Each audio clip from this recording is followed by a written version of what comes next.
there was an incident that happened with the TikToker slash YouTuber Seeker Mizzy, where he got both his TikTok and YouTube accounts banned for his quote-unquote pranks that he does. Because it takes a lot to get your YouTube account even banned.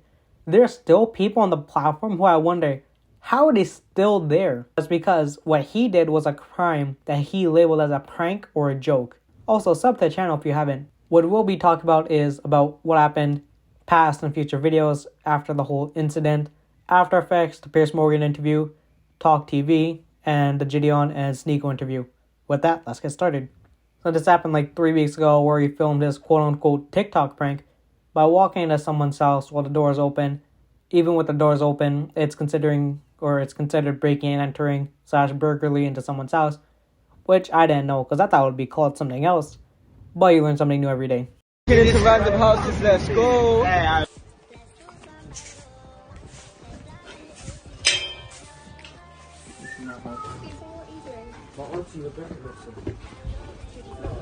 James? Come to the front door right now, please. James?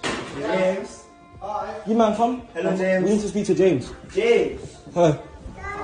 That James. Is this where the study group is? No. No.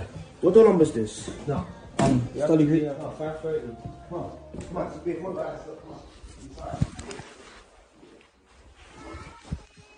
Wait, this is not where the study Yeah, we group got is? kids, man. Oh, you got kids? Oh, sorry. Oh, I thought this was the study group. I actually thought. And this is the study group. So they walk in the house, mother's cleaning the front of the house, the door's open, they just walk straight in. So the mother, being reasonably scared, calls for the husband. Husband comes from the basement, they ask him about a study group, because that was their cover story for entering someone's house. So they start walking around the house, sitting on the sofa, just relaxing. Then a few seconds later, husband's like, we got kids in the house, can you guys leave? So knowing that the couple had children, they realized that this wasn't really the best idea and they left. Which is kind of respectable because they didn't want to do anything else with a child present. And I feel like it kind of resonated with Mizzy because he's also a parent at 18. The whole thing to begin with was just dumb because so many things could have gone wrong. And he literally just recorded and posted on TikTok that he just committed a crime. He was arrested, had to pay hundreds in fines. I think it was about just under £400. And he was issued a 2-year criminal behavior order where he can't film others directly or indirectly in his videos without their written consent. The whole thing blew up, it became viral, people were outraged that he did this, and with the amount of hate he received, people started to look at the other stuff that he did in the past, which was he took someone's dog and ran. Hello. Hi. You got a nice dog. Sorry? You got a nice dog. She's lovely, she's family dog. Don't run away. Being gang, hold on the gang. We're outside. We're outside. We're outside. We're out this fucking dog. We're outside every single time. You had people calling him out that he wouldn't have the cojones to do this in the US, because in reality, he's lucky to do this in the UK, because if he hadn't, he probably wouldn't make it past the door before he got shot. Because most of the time, you enter someone's house, burglarizing, breaking, entering, or anything of the sort, anything that happens to you could be labeled as self-defense, potentially. No one would really care, no one would really say anything to defend him, other than he's an idiot and he shouldn't have went inside someone's house. And not even 2 days later, he breaks his court order by going into the control room of a train, messing around with all the controls and other things, which potentially could have been a safety hazard, which resulted in him getting arrested, 3 separate charges, him being in police custody until 4 days ago, where he pleaded not guilty to the 3 charges, and now has a court date set for the 19th of July. How is that? Hey, how did you get in there? Hey, let me get in here. We outside! Hey, the man in the side! We outside!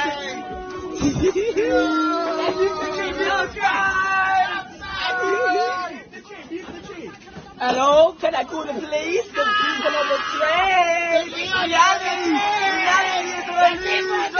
Then he goes on Piers Morgan's show. They talk about the house prank thing, about how the next day he went back, no cameras, no anything. He went to the house, apologized to the mother and the family.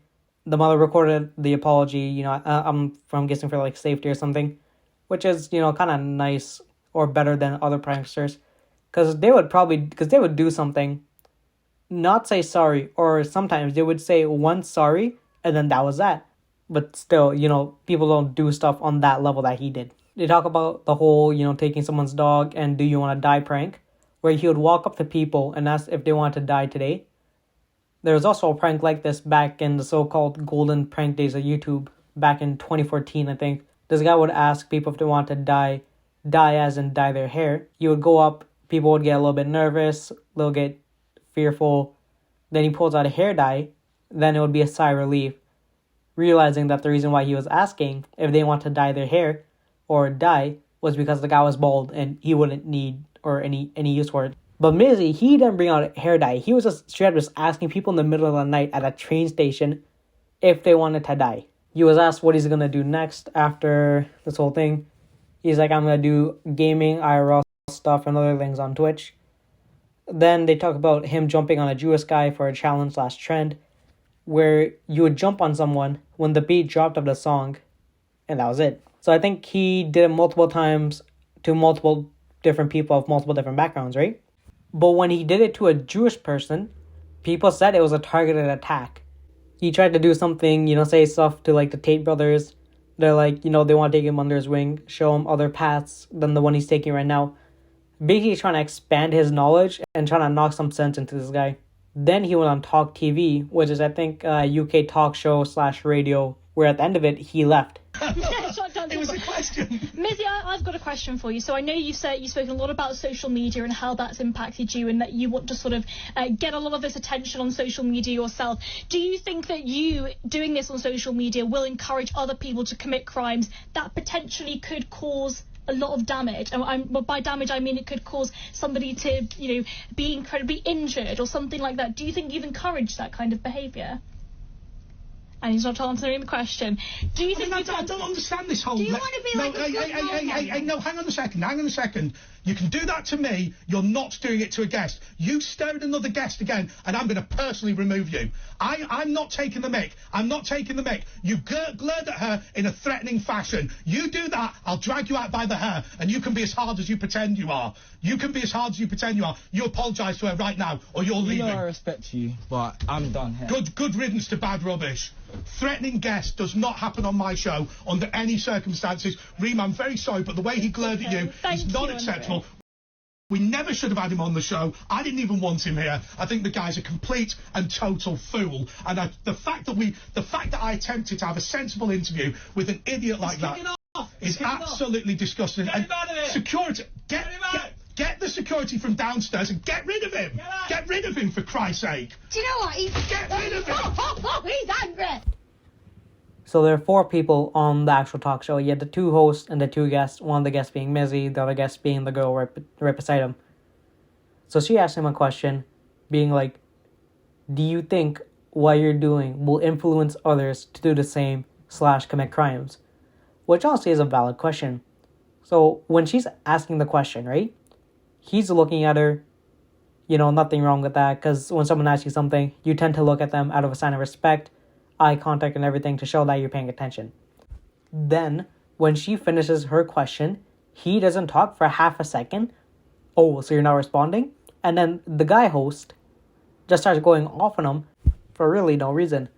So he's sitting there listening to him for a bit, shocked, because honestly it came out of nowhere. And he's like, yeah, I'm not dealing with this, and he leaves. So then the host is like, yeah, you know what? I want to kick him out, even though he's leaving on his own accord. So he continues to insult Mizzy and yell at the camera crew to get security to kick this guy out. And it's like, he wanted him to interrupt the guest for how fast he wanted an answer. Because when someone asks you something, do you have a response immediately right after you're done? No. Some people, it takes a little bit of time to give an answer that other people would be satisfied with. He didn't have an answer for half a second, and you decide to kick him off the thing. The host is like, man, I didn't even want this guy to begin with. But then, before the show, Mizzy's like, yeah, this guy, he's lying, like, everything, just the media. He was asking for pictures and everything. Then later, Mizzy makes an apology on Twitter, I think, on May 31st, saying that the original video that made him viral was dumb, and that now all eyes are on him. He wants to do right and help people, as Bakari and not Mizzy. But Mizzy will be there for will still be there for Twitch streams and entertainment. People like the apology being KSI and Keemstar, saying anyone can learn from mistakes and that the first step is accountability. Now the Snako and Jadeon intervention on Rumble. They started talking about the jumping on the Jewish person and how the media painted it as a targeted attack because they got rid of the music and make it seem like he was doing it for no reason. I mean, it's like, the reason was for a trend, right? But saying it was for a trend isn't really a good reason to begin with. The media labeled him as a prankster, and while he considered himself as an entertainer. He talks about how he talked to the Tate brothers, how they gave him insight on how the media works, and how the media also twists your words to make you seem like an even worse person. They talk about the dog snatching backstory, where him and his friend were sitting at a park, eating, dog was annoying him. He tells a lady to keep the dog with her, or he's gonna take it as a joke. Happens again, lady doesn't take him seriously. And this guy, he lets his intrusive thoughts take over. Walks up to a lady, man, I like your dog. Takes it and run. Which, honestly, is pretty traumatizing because you have people who have pets who are their family. Those pets probably help them through rough times and everything. So basically, seeing part of your family get taken and snatched like that in front of your eyes is probably relatively really traumatizing. They question if he's going to do things of the same level or same things in the US. He's like, he's not dumb, and that if he actually does go over there and do it, he's probably going to go to prison or get killed. Because he talks about how weak the UK laws are, and he demonstrates it. He trespasses into someone's house, and nothing happens to it other than him paying like $400. And now all eyes are on him, and he has clout. They asked about plans of what he's going to do. He's like, people want to get him on a podcast, ask him questions, ask him everything, the whole sheboingo, and that then he wants to go into boxing. Because he says that he's been boxing a little bit. Jadeon brings up that his manager is part of Misfits and says that there's a card. So we might see Mizzy on that, or we might see him in a future card. They talk about how a lot of people get famous these days is through a youth audience. But now, how is Mizzy supposed to do that when he's banned on TikTok, YouTube, and Instagram, which almost everyone uses daily? So what now? You have Rumble, which a lot of people don't really use. Kick, which is slowly gaining, but nothing too major yet. And you have Twitch, which he's probably going to get banned because Twitch is like that. They bring up that he can't monetize on the biggest platform, saying that you're 18, you probably live with your parents, they pay for everything. What happens down the line at 25, 30 if content creation doesn't work out? He has to find a job, does a background check, they search his name, Pierce Morgan interview, dog stealer, jumping on the Jewish. He rebuttals by saying that he lives in the moment, and they yell at him for saying that because he just lost 80% of all social media that could have found him. Zerka, I think that's how you pronounce that.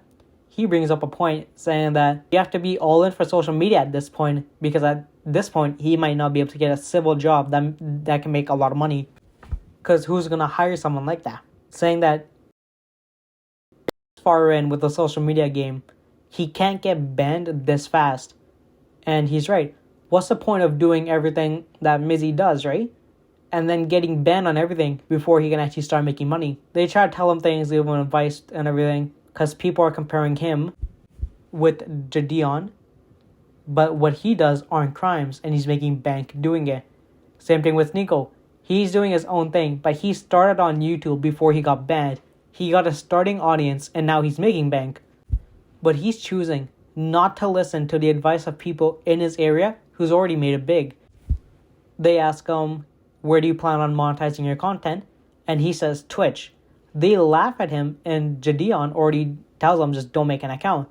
Since Twitch is inconsistent with their bans, they follow media and everything, so he might get banned for really doing nothing until something large happens again.